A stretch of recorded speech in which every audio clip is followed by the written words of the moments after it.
This week on Enemy Sideline, presented by Microsoft Teams, my good friend Deepi Shadrick. He's the senior reporter. He does everything for Jaguars radio network. JP, seems like just a few weeks ago we were chatting, and here we are again after the bye. So 1-6, both these teams not exactly where they want to be. What about the Jags heading into the second half of the season? This is usually where teams like to reset over the bye. What are the Jags talking about? No, I mean, there's been a lot of things to talk about over the last week or so. And yes, it has not been that long since we last spoke, and it's good to be back with you again. Quarterback obviously is the big topic around here. After a 6-game losing skid going into the bye week, it was announced around Tuesday or Wednesday that Gardner Minshew apparently had a couple of small breaks in the thumb in his throwing hand that might have happened in the Houston game a few weeks ago, and he's trying to play through it. They found out about it after the Chargers game. And now it sounds like it's going to be Jake Luton as the starting quarterback this week, a 6th-round rookie out of Oregon State. Mike Glennon is still on the roster, of course. He's a veteran quarterback in this league, has some starting time, but not a lot of it.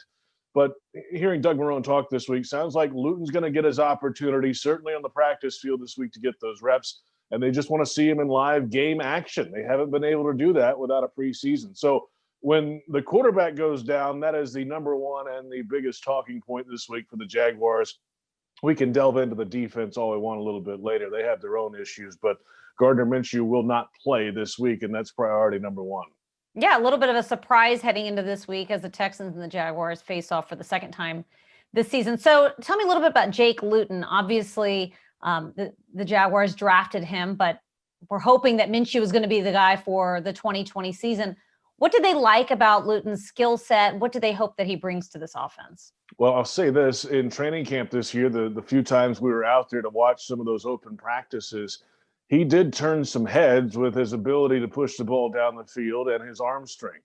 He's a tall guy, 6'6", so he can see over everything. And he took that 6th year of eligibility that the NCAA granted him at Oregon State and used it to his advantage last year. 28 touchdowns. Only 3 interceptions a year ago for Oregon State. And there were a lot of folks out there on the West Coast that said, hey, this guy, look out for Luton. He has the ability to keep up, at least in the NFL. Now, as I said, we haven't seen him in a live game situation at all. And that's what Doug Marrone is concerned about. You know, if all of a sudden the lights come on and here comes J.J. Watt staring at you from the other side, how will you react? You just don't know until it's real. And, you know, if he performs well, fantastic. If not, if things go spiral out of control quickly, then Glennon, I think, will be at the ready to jump in there if needed. But they're confident in Luton. They like his ability in the classroom and everything. The way he's moved around college football a few different places in his career, much like Gardner Minshew. He knows this offense, knows it pretty well. I'm curious how different it looks, though, with Luton and his ability to get the ball a little further down the field consistently, we think, than Gardner Minshew did. You kind of got both ends of the spectrum there with the veteran and Glennon and then the rookie and Luton. So it'd be interesting to see. But with that being said, you've got a rookie quarterback under center. Might we see more of James Robinson than we have in weeks past? Maybe. But if you're going to throw the rookie quarterback out there to throw it around, you throw the rookie quarterback out there to throw it around, in my opinion. So, that is a young quarterback's best friend is the running game. And when they have been able to run, and get it done early in the game, James Robinson stepped out and played very well. That's been a real bright spot for this Jags offense this year. Though they haven't gone to the well a lot at times, they've been down in games, down late in games where they've had to abandon the run a lot of times to get back in it. But if they can establish it early, mix it in the game plan with Luton, maybe throwing it around some, then I think that's the most effective way to, yes, run the football, but also help your young quarterback at the same time so he's not facing third and forever type situations. And getting sacked, of course, with the sacks. Okay, well, let's get into our next-gen stat presented by AWS. James Robinson is second in the NFL among rookies in rushing yards. He's rushed for 481 yards. That's second only to the Chiefs rookie, Clyde Edwards-Helaire. He's also scored 4 rushing touchdowns and 2 scores as well. What's made him so hard to defend? An undrafted running back usually doesn't see this type of success that he has. And even though the Jags have been losing, it seems like Robinson's been doing some nice things for that offense. You know, I don't remember many times where he's lost yardage. You know, he always is at the line of scrimmage and then forward. And he's decisive in the way he runs, too. There's no pitter-patting of the feet back there and indecisiveness. He finds a hole. He makes one cut. He goes downhill. He's not afraid to get physical if he needs to on the second level. And that's gone pretty well for him this year. So that's really been why he's been so successful. His decisiveness, his ability to cut, physicality.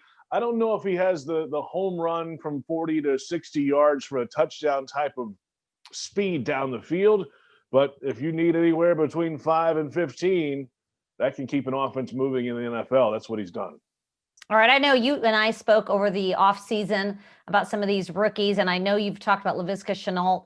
You mentioned him the first time these two teams played, and in week 5, he led the Jags in receiving yards against the Texans. So how much has his role in the offense sort of evolved as he's become a little bit more comfortable? Now he's going to have to adjust to a new quarterback, obviously, but tell me a little bit about how he sort of progressed in his rookie year. Well, I'll say this, Deepi. He's had, at least as of late, had a little bit of a hamstring issue. So he hasn't really been used as much, I believe, as he was earlier in the year. Early in the season, they're using him in jet sweeps and direct snaps in the Wildcat, and Chenault's running between the tackles, and here we go as a running back, right? He was doing all those different things. They've toned that back, it feels like, a little bit over the last few weeks with him. I believe it's just because of that little nagging, and there's some times where he hasn't practiced, and then he's been able to go out and play on Sunday. So less has maybe been a little bit more. Maybe the bye week will help in that regard this week. And yes, another weapon for Luton to have to take a little bit of the heat off of him would be very nice. But I know they're very happy with what Shenault could be as we move along down the line. It's just a matter of keeping him healthy, which, yes, it was an issue at Colorado as well. He had some injury concerns back there in his time in college. Let's hope it doesn't become a nagging thing here. So far, he's been able to be out there most every time. Well, then obviously let's switch gears and talk about DJ Chark, because he's the number one target there for that offense. So how much does it help having Luton having Chark there to throw to as a top target? I know a lot of opposing defenses know to focus on Chark, but he still finds a way to get open, doesn't he? Yeah, big guy, finding a way to find a space and get open, and he can out jump you if you throw it up down the field as well. There's been some frustration lately. I think DJ would tell you. I know Gardner would tell you they were having some trouble hooking up the last couple of weeks before the bye week. And some of that frustration was starting to boil over in interviews and things like that, which is probably not the way to go. I think they've calmed things down. Those two guys are great competitors. And the last time I was in the locker room, it's been a while, but the last time I was in there, they had lockers right next to each other. So I think that relationship is still good.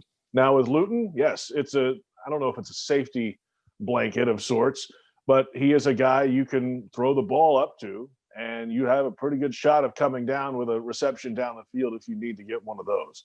So Chark's a guy who is coming off a Pro Bowl, hasn't had exceptional numbers this year, but he is certainly a guy you can rely on. And I think this organization would like to rely on him for years to come. I believe, Deepi, he's going to be the next guy paid around here whenever this season is over. I think you open up the checkbook and give it to him.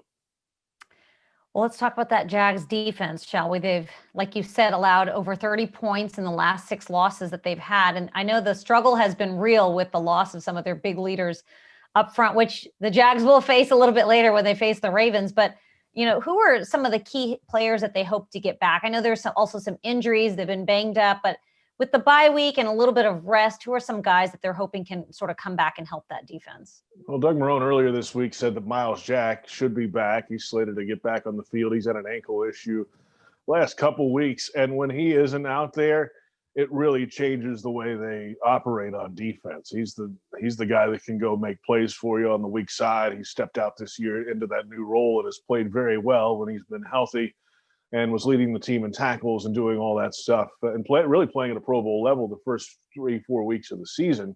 But then the injury concerns kind of started there. Jared Wilson on the back end at free safety is also slated to be back. He's been battling an injury the last couple of weeks. Josh Allen's had some injury stuff earlier in the year. He's been back out there, but he doesn't have the big numbers that a lot of folks, I think, were expecting out of him. They're still hoping for Chason to develop as a pass rusher, the first-round draft pick out of LSU. It's taken a little bit longer, I think, than some fans would have liked, but it's going to come at some point. But yes, you're right. It is an injury issue for this Jags defense, especially on the back end. The corner spot has been banged up a good bit. Sidney Jones is hurt. Trey Herndon's had moments. They've had a lot of guys roll in and out of that secondary, and that's what they're going to have to go with this week. Now, the question will be, at what point, in the season, do they start putting the younger guys in to see what they have? A guy like Daniel Thomas, does he get more time at safety? He's a rookie out of Auburn. He had a blocked punt and a return for a touchdown in the game on special teams against the Chargers a couple weeks ago. But the times he's been on the field on defense, he's played very well. He played half a game a few weeks ago in relief. Somebody got hurt, and he led the team in tackles for the day at only a half of football, playing strong safety. So he can come in and play the run.